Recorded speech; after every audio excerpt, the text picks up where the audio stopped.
बरादरी 1 करोड़ 31 लख ऐं कूलनि जो इवज़ो 4 करोड़ 23 लख 50 हज़ार रुपयो ऐं 1 करोड़ रुपया जुर्मानो आहे झूलेलाल बरादरी जे मथां जेकी करोड़नि जे घरनि खे बाहियूं ॾिनियूं वयूं उन जो नुक़सानु थियो। उन नुक़सानु तमामु घणो हुयो पर पोइ 1 करोड़ जो निभाए वियो। मजमूई तौर ते 6 करोड़ 54 लख 50 हज़ार रुपया करोड़ा बरादरी जो ॾंढ झूलेलाल जे मथां।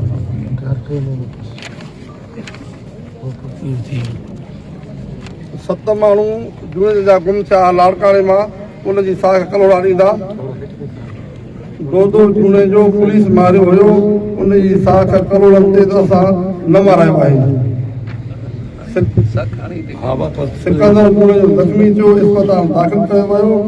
1.5 महीने खां पोइ अस्पताल में फौत थियो। उनजी साख संदसि भाउ मुर्तज़ा ते आहे त उहो करोड़नि जी फायरिंग में गोलीअ सबबु मरी वियो।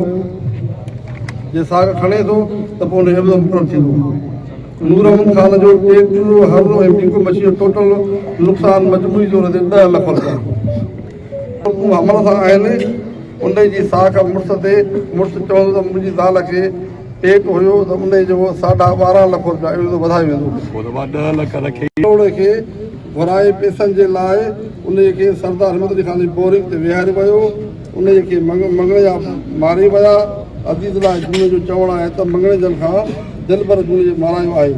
उहा असां कढी दिलबर ते औरत ज़ाल राजा करोड़ो पुलिस रेड में मरी वई आहे। उहा असांखे झूले ते आहे त जेकॾहिं पुलिस ड्रोन में मरी वई त पोइ मामिलो ख़तमु।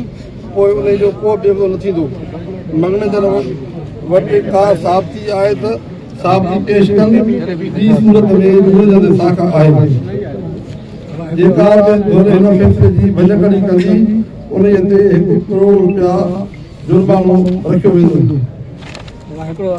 छोकिरियूं लांचर ज़ख़्मी थियूं असांजी उहे साईं ॿधी न टे छोकिरियूं राकेल लांचर जा ॿेले जूं धीअरूं 3 लिखरायूं में हुयूं। हा हिकिड़ी छोकिरी असां गोलियुनि में राजा जी धीउ उहा बि लिखियल आहे। लांचर ऐं गोलो लॻो अॼु किरियो छोकिरियूं थकी आहिनि सीरियस आहिनि या उहो खरियल आहे या